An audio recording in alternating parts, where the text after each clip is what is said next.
Thank you for listening to my podcast, American Writers, 100 Pages at a Time. This is the second episode on Herman Melville's first novel, Typee. For new listeners, this is a podcast focused on reading American writers systematically, using the Library of America as a guide. I'm starting with Volume 1, and I'm going to work my way through the series, although not in order. If you're just tuning into this episode, you are encouraged to go back and listen to the previous episode covering the earlier section of Typee. Between chapters 12 and 16 of Typee, Melville continues to tell the story of Tomo's suffering. He safely escaped his ship and made it to the lands of other people who appeared willing to help him and his companion Toby. However, he remains in pain from an injured leg, possibly made worse from the treatments of the Typee physicians. He is also fearful that the Typee, although hospitable, are cannibals and will someday eat them. He spends most of this period of his venture in the home of his appointed servant Kori. Tomo needs to be moved around on Kori's back due to his injured leg. Tomo and Toby are shown a building where the major religious rituals take place called the tea. Here they are served a meal that Toby is convinced is a human child. Tomo later discovers that it is in fact just pork. Tomo later discloses that the Typee are indeed cannibals, but only targeting their enemies during war with this gruesome ritual. Once again, the reader is reminded of the immense pleasure Tomo, and we presume Melville, get from watching the women of the island. One of Tomo's favorite pastimes during his time on the island is watching the women bathe. We will come back to how we can understand this issue later in the podcast. Alongside Tomo's recovery and the anxieties about being eaten, another major tension in these central chapters has to do with Toby's desire to leave the island. The first attempt at this comes with Toby's volunteering to return to Nukuhiva, which is the main settlement that has the most contact with the West, in order to look for medicine from the French. He returns within hours after having been attacked by the Hapars, a neighboring village. This is the group at war with the Typee. And this only heightens the duo's anxiety because there seems to be no hope for escape. Quote, "This incident threw a dark cloud over our prospects. It reminded us that we were hemmed in by hostile tribes, whose territories we could not hope to pass on our route to Nukuhiva, without encountering the effects of their savage resentment." Here is an ongoing theme in the book. No matter how friendly the Typee are, Tomo and Toby are never able to fully trust them. Is this Melville pointing out that the racial differences really cannot be bridged? Or is he suggesting that this is a false assumption that has been propped up by mistrust and eventually the empire? Toby gets another chance to leave when French ships visit the Bay of the Typee. Toby is allowed to visit the French ships to get medicine and aid, and Toby privately tells Tomo that he will use the opportunity to secure their escape. He does not return, however, and Tomo has his first major conversation with the beautiful Fayaway. They discuss Toby. Internally, Tomo feels greatly disappointed and even betrayed, ironically mentioning how he has been deserted by Toby, even though Toby and Tomo had deserted a ship in the early pages of the novel. The Typee confirmed this feeling, denouncing Toby as an ungrateful runaway who has deserted his friend and taken himself off to the vile and detestable place Nukuhiva. The next chapter, chapter 15, presents a shift in the tone and in the purpose of the novel. Tomo takes on the role of an ethnographer, documenting various aspects of Taipei society and culture. He is never able to study them objectively. He is quite openly, and often unnecessarily, comparing the Typee with Europeans. But it seems that this is Melville's point in the novel. Without taking the unrealistic step of having Tomo go native and fully embrace the Taipei way of life, Melville is able to paint a contrast as much to question and critique American life as it does to document the Typee. For this reason, it is possible that the entire debate over how fictional Typee is and how much Tomo's observations conform with Melville's experiences might be missing the point. Melville is always pointing four fingers back at Europe when he points one at the Typee. It is worth noting that these sections are not entirely ethnographic, as Tomo describes the experiences that teach him about Taipei life. This is a useful plot device that allows Melville to engage in a long discussion about a radically different culture without entirely stopping the story. The first of these ethnographic discussions explores the food of the Typee, which is based on breadfruit. Now, a wide variety of preparations could be made from this one staple crop. It's a starchy food that seems to meet the dietary needs of the residents of the island. Tomu also describes the process of turning this breadfruit into poi poi, which is a kind of white paste. The advantage of this form of the breadfruit is that it can be preserved for a relatively long period of time. It is at this moment when Tomu starts to learn more about Taipei society and begins to adapt himself to their ways of life as his leg starts to heal. It is possible that Toby's presence and his constant doubts about the Taipei infected not only Tomu's mind, but his leg. And as he becomes more comfortable with the island, his leg seems to improve. More rumors of ship lighten Tomu's mood because he thinks that Toby has returned with aid, as well as a means of escape. Tomu is convinced that the Taipei want to keep him in their valley because Mahevia, the chief, refuses to let him visit the arriving ships. During this, he speaks of the increasing pain in his leg. Two important things happen at this point. One is that Tomu abandons his European clothing and begins to dress like a Taipei. He does this ostensibly to preserve his clothing for when he can effect his escape. He uses his sewing skills, which is an important talent any 19th century sailor would have, to fix his clothing to be more modest than that which the typical Taipei would wear.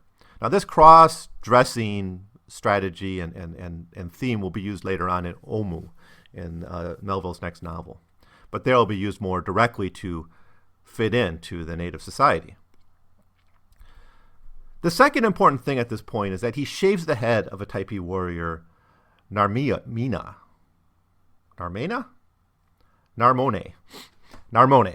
Although Tomu does a poor job, his labors and his instrument, a razor, is well appreciated.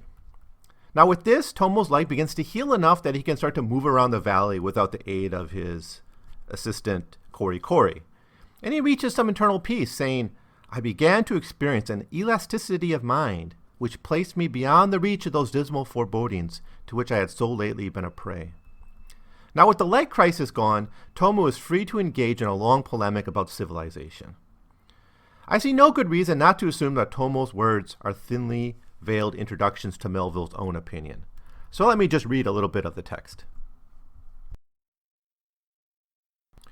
As I extended by wandering in the valley and grew more familiar with the habits of its inhabitants, I was fain to confess that despite the advantages of his condition, the Polynesian savage, surrounded by all the luxurious provisions of nature, enjoyed an infinitely happier, though certainly less intellectual existence than the self-complacent European.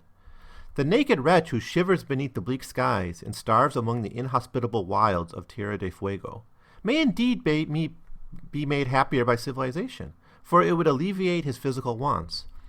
But the voluptuous Indian, with every desire supplied, whom Providence has bountifully provided with all of the sources of pure and natural enjoyment, and from where are removed so many of the physical ills and pains of life, that what has he to desire at the hands of civilization?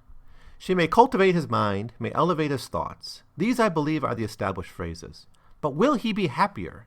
Let the once smiling and populous Hawaiian Islands, with their now diseased, starving, and dying natives, answer the question. The missionaries may seek to disguise the matter as they will, but the facts are incontrovertible. And the devoutest Christian who visits the island with an unbiased mind must go away mournfully asking, "Alas, are these the fruits of 25 years of enlightening?" And now a little bit more. In a primitive state of society, the enjoyments of life, though few and simple, are spread over a great extent and are unalloyed. But civilization, for every advantage she imparts, holds 100 evils in reserve. The heart-burnings, the jealousies, the social rivalries, the family dissensions, and the 1,000 self-inflicted discomforts of refined life, which make up in units the swelling aggregate of human misery, are unknown among these unsophisticated people. End of the quote. So this argument is simply that living a life as a primitive is happier, that European contact has made life worse, and more generally, perhaps Europeans have something to learn about freedom from the islanders. I couldn't help but think about Mark Twain's claim that we all have something to learn about freedom from children when I read that. At the center of his admiration for the Taipei is that they do not have money, and no professionals who are charged with defending, accumulating, or managing such money. In short, there's no bankers, no lawyers, and therefore no beggars and no debts. He goes further, suggesting that the Taipei enjoyed a near ludic lifestyle. All was mirth, fun, and high good humor, he says. If anyone wants to read one sample chapter to understand Melville's argument in Typee, they could do worse than reading chapter 17. Not accidentally, it stands at the physical center of the text. The chapter ends with Tomu being alerted to the firing of shots as the Typee fight a skirmish with the Hapar.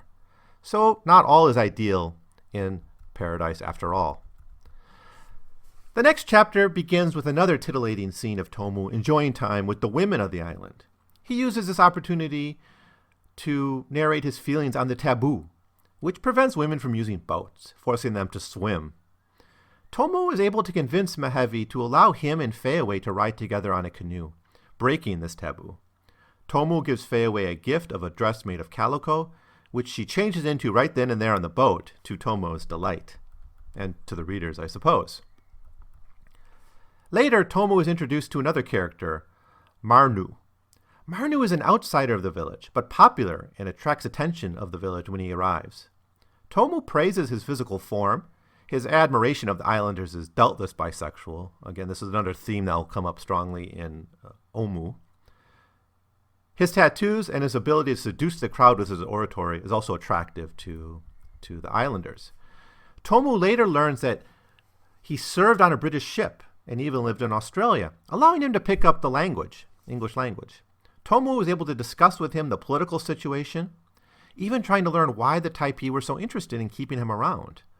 Marnu is evasive, though. The first person in the valley who speaks his language is not able to give him the information he needs to secure his escape. When the Taipei learn of his interest in Marnu and the reasons why Tomu is so interested in Marnu, they manage to convince Marnu to stop talking to our hero. When this event passes, Tomu again takes on the role of the primitive ethnographer. Melville not only spent time in the Marquesas, he studied what he could about the Pacific histories and missionary accounts and books like that. He even cites some of this research in the novel directly, making note of William Ellis's Polynesian Researchers, which was one of the major sources by a missionary about the South Pacific at the time, available in English. How much of these observations are fictional and based on his experiences or based on his own study will need to be answered by someone who's a more diligent student than myself. We learn something about the children as Tomu makes pop guns for them, creating hours of amusement for the village. The process of making cloths from tapa bark is also described in length. He goes into detail about the leisurely cycle of the day in the Typee Valley, including moonlight dances by the girls. These ethnographic musings reach their ultimate in Tomu's observation of what he calls the Feast of the Calabashes. Here we reach the obvious limit of Tomu's powers as an ethnographer. He cannot explain to the reader the purpose of this festival. He effortlessly documents the food, the events, the dress of their participants, which includes all the people in the valley. And he gets bits and pieces of information from Kori Kori. Quote, "In vain I questioned Kori Kori and the others of the natives as to the meaning of these strange things that was going on. All their explanations were conveyed in such a mass of outlandish and gesticulations that I gave up the attempt in despair." End quote. So he's able to get maybe some information, not really much that's useful. This veil is not lifted. Tomu gives up on trying to make sense of the festival. He gives the example of a scientific expedition that collects the material culture of some indigenous islanders. He then quickly gets to work on analyzing this culture. He chooses to give everything a heavy meaning. He makes up for his ignorance by writing down his theories in a jargon-filled text. But if he is really so ignorant of the facts, why does he presume to give thick religious meanings to the ceremonies and items he picked up? Why does he not just assume that they are playthings, or that the ceremonies are just for fun or for joy? It is even impossible for the hard-headed Americans to imagine an entire population having fun without any clear religious purpose. After these musings, Tomu concludes, quote, "They are either too lazy or too sensible to worry themselves about abstract points of religious belief." Later, he describes a religious site where the Taipei did have, but noticed that the idols there were in serious state of decays. And while Tomu ponders that they need a religious revival, I'm not sure Melville agrees. he has already shown that religion is not required for communal celebrations. Well, we'll finish up with Typee in the next episode. I'll also wrap up with a general review and a list of the important tropes of American literature that appear in this work. So thanks for listening. Please leave your comments, rate, and subscribe this podcast. And we are just getting started. I look forward to hearing about your own ideas and your own experiences with these writers.